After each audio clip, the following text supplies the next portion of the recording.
Hi dears, welcome back. ഇന്ന് 1 kg wait വരുന്ന choco velvet കേക്കിൻ്റെ റെസിപ്പിയാണ് ഷെയർ ചെയ്യുന്നത്. അപ്പോൾ നല്ല ടേസ്റ്റി ആയിട്ടുള്ള ഈ ഒരു കേക്ക് എങ്ങനെയാണ് ചെയ്യാമെന്ന് നോക്കാം. അപ്പോൾ ഇതിൽ ചോക്ലേറ്റിൻ്റെയും റെഡ് വെൽവെറ്റിൻ്റെയും സ്പോഞ്ചാണ് ഉണ്ടാവുന്നത്. അപ്പോൾ ആദ്യം തന്നെ ചോക്ലേറ്റ് സ്പോഞ്ച് കേക്കാണ് ഉണ്ടാക്കുന്നത്. അതിന് വേണ്ടിയിട്ടുള്ള ഡ്രൈ ഇൻഗ്രീഡിയൻസ് ഇവിടെ അരിച്ചു വെച്ചിട്ടുണ്ട്. ഇത് ഒരു അര കപ്പ് മൈദ എടുത്തിട്ട് അതിൽ നിന്ന് 1.5 ടേബിൾ സ്പൂൺ മൈദ മാറ്റിയിട്ട് അതിന് പകരമായിട്ട് 1.5 ടേബിൾ സ്പൂൺ നല്ല ഡാർക്ക് കളർ കൊക്കോ പൗഡറും പിന്നെ ഒരു അര ടീസ്പൂൺ ബേക്കിംഗ് പൗഡറും 1/4 ടീസ്പൂൺ ബേക്കിംഗ് സോഡയും ചേർത്തിട്ട് 2 പ്രാവശ്യം അരിച്ചു വെച്ചതാണ്. പിന്നെ ഒരു 2 മീഡിയം സൈസിലുള്ള മുട്ട എടുത്തിട്ട് ഒന്ന് സെപ്പറേറ്റ് ചെയ്ത് വെച്ചിട്ടുണ്ട്. ആദ്യം ഈ വൈറ്റിലേക്ക് ഒരു നുള്ളു ഉപ്പ് ചേർത്തിട്ട് ഇതൊന്ന് ബീറ്റ് ചെയ്തെടുക്കാം. അപ്പോൾ ചെറുതായിട്ട് ഇതേപോലെ പതഞ്ഞ് വരുമ്പോൾ നമുക്കിതിലേക്ക് 3 ടേബിൾ സ്പൂണ് പഞ്ചസാര ചേർത്ത് കൊടുക്കുന്നുണ്ട്. അപ്പോൾ പൊടിക്കാത്ത പഞ്ചസാരയാണ്.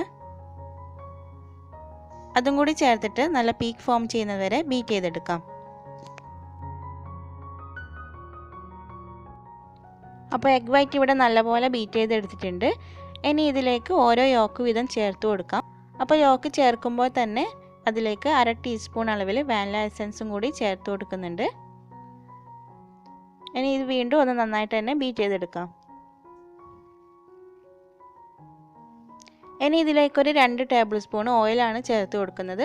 ഓയിൽ ചേർത്ത് കഴിഞ്ഞാൽ ഏറ്റവും ലോ സ്പീഡിലിട്ടിട്ട് ചെറുതായിട്ടൊന്ന് ബീറ്റ് ചെയ്തിട്ട് ബീറ്റർ ഓഫ് ചെയ്ത് കൊടുക്കാം. ഇനി ഇതിലേക്ക് ഡ്രൈ ഇൻഗ്രീഡിയൻസ് കുറച്ചായി ചേർത്തിട്ട് മെല്ലെ മെല്ലെ ഒന്ന് ഫോൾഡ് ചെയ്തെടുക്കണം. അപ്പോൾ ആദ്യത്തെ ബാച്ച് കംപ്ലീറ്റ് ആയിട്ട് ഫോൾഡ് ആയതിനു ശേഷം മാത്രമാണ് അടുത്ത ബാച്ച് ഫ്ലോർ ഇട്ട് കൊടുക്കേണ്ടത്. അപ്പോൾ 3 പ്രാവശ്യമായിട്ടാണ് ഞാനിവിടെ ചെയ്തെടുത്തിട്ടുള്ളത്.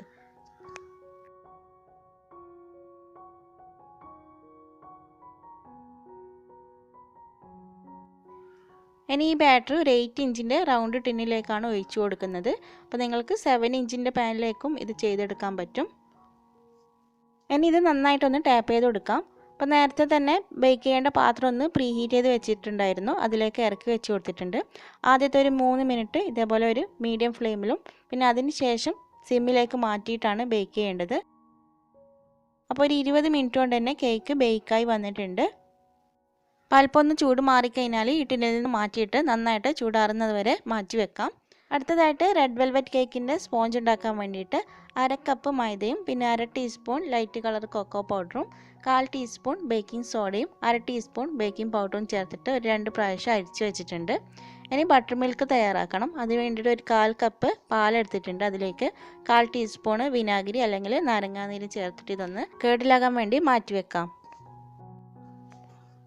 ഇനി ഒരു മീഡിയം സൈസിലുള്ള മുട്ട എടുത്തിട്ടുണ്ട്. അതിലേക്ക് അര ടീസ്പൂൺ വാനില എസൻസ് ചേർത്തിട്ട് ഇതൊന്ന് ബീറ്റ് ചെയ്തെടുക്കാം.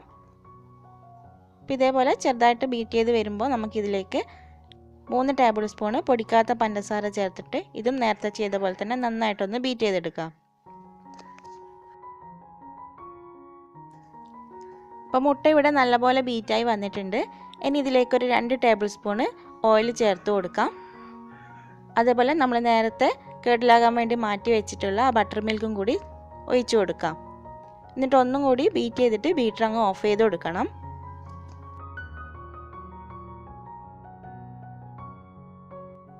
ഇനി ഡ്രൈ ഇൻഗ്രീഡിയൻസ് കുറച്ചായി ചേർത്തിട്ട് മെല്ലെ മെല്ലെ ഒന്ന് ഫോൾഡ് ചെയ്തെടുക്കാം.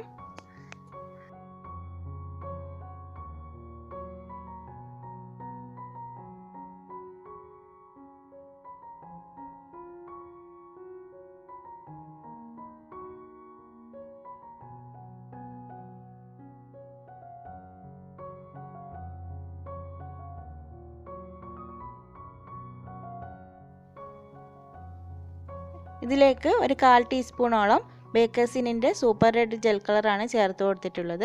അപ്പോൾ കളർ നിങ്ങൾ നോക്കിയിട്ട് എത്രത്തോളം വേണോ അത്രത്തോളം ചേർത്ത് കൊടുക്കാം. അതും കൂടി ചേർത്തിട്ട് ഒന്നും കൂടി ഫോൾഡ് ചെയ്തിട്ട് നമുക്ക് നേരത്തെ ബേക്ക് ചെയ്ത സെയിം ടിന്നിലേക്ക് ഇത് ഒഴിച്ച് കൊടുത്തിട്ട് ബേക്ക് ചെയ്തെടുക്കാം. അപ്പോൾ ഇത് ബേക്ക് ചെയ്യാൻ വേണ്ടിയിട്ട് ഒരു 20 മിനിറ്റ് ടൈം എടുത്തിട്ടുണ്ട്. ഇനി ഗനാഷ് തയ്യാറാക്കാൻ വേണ്ടിയിട്ട് അര കപ്പ് ഡാർക്ക് കോമ്പൗണ്ട് എടുത്തിട്ടുണ്ട്. അതേപോലെ ഒരു 2 ടേബിൾ സ്പൂണോളം വൈറ്റ് കോമ്പൗണ്ടും എടുത്തിട്ടുണ്ട്. ഇനി രണ്ടിലേക്ക് ഒഴിക്കാൻ വേണ്ടിയിട്ട് അര കപ്പ് വിപ്പിംഗ് ക്രീം ഒന്ന് ചൂടാക്കി എടുക്കുകയാണ്. ഈ വൈറ്റ് കോമ്പൗണ്ടിലേക്ക് 2-3 ടീസ്പൂണ് വിപ്പിംഗ് ക്രീം ചൂടാക്കിയത് ഒഴിച്ചിട്ടൊന്ന് മെൽറ്റ് ചെയ്തെടുക്കാം. ബാക്കിയുള്ള ക്രീം ഡാർക്ക് കോമ്പൗണ്ടിലേക്ക് ഒഴിച്ചിട്ട് അതും ഒന്ന് മെൽറ്റ് ആക്കിയിട്ട് ഒന്ന് അരിച്ച് വെക്കണം.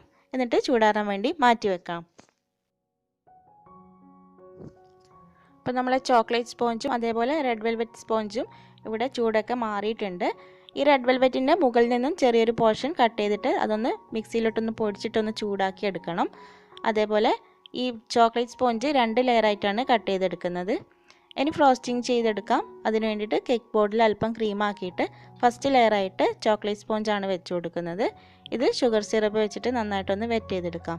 അപ്പോൾ ഷുഗർ സിറപ്പ് ഉണ്ടാക്കാൻ വേണ്ടിയിട്ട് 1/2 കപ്പ് പഞ്ചസാരയും 1/4 കപ്പോളം വെള്ളവും ചേർത്തിട്ട് നന്നായി തിളപ്പിച്ചിട്ട് ചൂടാറിയ ശേഷം ഫ്രിഡ്ജിൽ വെച്ച് നന്നായി തണുപ്പിച്ചെടുത്തതാണ്. അപ്പോൾ ഇതേപോലെ വിരൽ വെച്ചൊന്ന് തൊട്ട് നോക്കുമ്പോൾ ചെറുതായിട്ടൊരു നനവ് വേണം, അത്രത്തോളം നിങ്ങൾ വെറ്റ് ചെയ്ത് കൊടുക്കുക.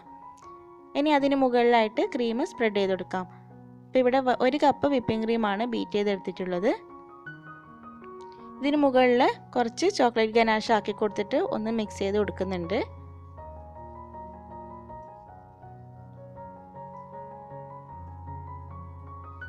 ഇനി സെക്കൻഡ് ലെയറായിട്ട് റെഡ് വെൽവെറ്റിൻ്റെ സ്പോഞ്ചാണ് വെച്ച് കൊടുക്കുന്നത്. ഇതും ഒന്ന് വെറ്റ് ചെയ്ത് കൊടുക്കാം. എന്നിട്ട് അതിന് മുകളിൽ ക്രീം സ്പ്രെഡ് ചെയ്തിട്ട് നമ്മൾ നേരത്തെ തയ്യാറാക്കിയിട്ടുള്ള വൈറ്റ് ചോക്ലേറ്റ് ഗനാഷാണ് ഒന്ന് മിക്സ് ചെയ്ത് കൊടുക്കുന്നത്.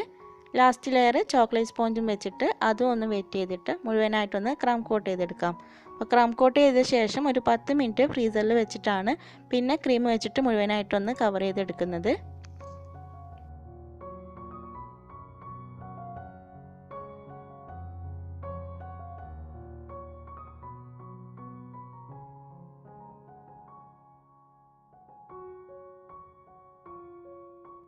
അങ്ങനെ കേക്ക് മുഴുവനായിട്ട് ഇവിടെ ഫിനിഷാക്കി എടുത്തിട്ടുണ്ട്. ഇനി ഇത് ഫ്രിഡ്ജിൽ വെച്ചിട്ട് നന്നായിട്ട് തണുപ്പിച്ചെടുക്കണം. അതിനുശേഷം ഇതിന് മുകളിലേക്ക് നമ്മൾ നേരത്തെ തയ്യാറാക്കിയിട്ടുള്ള ആ ഒരു ഗനാഷ് ഒഴിച്ചു കൊടുക്കാം. അപ്പോൾ ഗനാഷ് അല്പം തിക്കായിട്ടുണ്ടെങ്കിൽ ഒന്ന് ഡബിൾ ബോയിൽ ചെയ്തെടുത്താൽ മതി.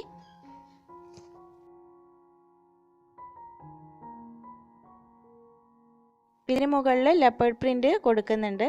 ഇത് രണ്ടാമത്തെ തവണയാണ് ഞാനിതൊന്ന് ചെയ്ത് നോക്കിയത്. ഇതും അത്ര പെർഫെക്റ്റ് ആയിട്ടൊന്നും വന്നിട്ടില്ല, അതുകൊണ്ടാണ് ഇതിൽ കാണിക്കാത്തത്.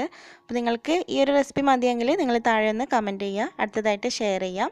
ഇതൊരു അരമണിക്കൂർ ഫ്രിഡ്ജിൽ വെച്ചതിന് ശേഷമാണ് കേക്ക് ബോർഡൊക്കെ ഒന്ന് ക്ലീൻ ആക്കി എടുത്തിട്ടുള്ളത്. അതിനുശേഷം ഇതിന് ചുറ്റിലായിട്ട് റെഡ് വെൽവെറ്റിൻ്റെ ക്രംസ് ഇട്ട് കൊടുത്തിട്ടുണ്ട്. ഇനി ഇത് ഫ്രിഡ്ജിൽ വെച്ച് നന്നായിട്ട് തണുപ്പിച്ച ശേഷം കട്ട് ചെയ്ത് കഴിക്കാം. അപ്പോൾ നല്ല ടേസ്റ്റി ആയിട്ടുള്ളൊരു കേക്കാണിത്. എല്ലാവരും ഒന്ന് ട്രൈ ചെയ്ത് നോക്കുക. വീഡിയോ ഇഷ്ടമായിട്ടുണ്ടെങ്കിൽ ലൈക്ക് ചെയ്യാനും ഷെയർ ചെയ്യാനും, ചാനൽ ഇതുവരെ സബ്സ്ക്രൈബ് ചെയ്യാതെ വീഡിയോ കാണുന്നവരുണ്ടെങ്കിൽ പ്ലീസ് ഒന്ന് സബ്സ്ക്രൈബ് ചെയ്യാനും മറക്കരുത്. അപ്പോൾ മറ്റൊരു ദിവസം നല്ലൊരു റെസിപ്പിയുമായി വീണ്ടും കാണാം. Thanks for watching.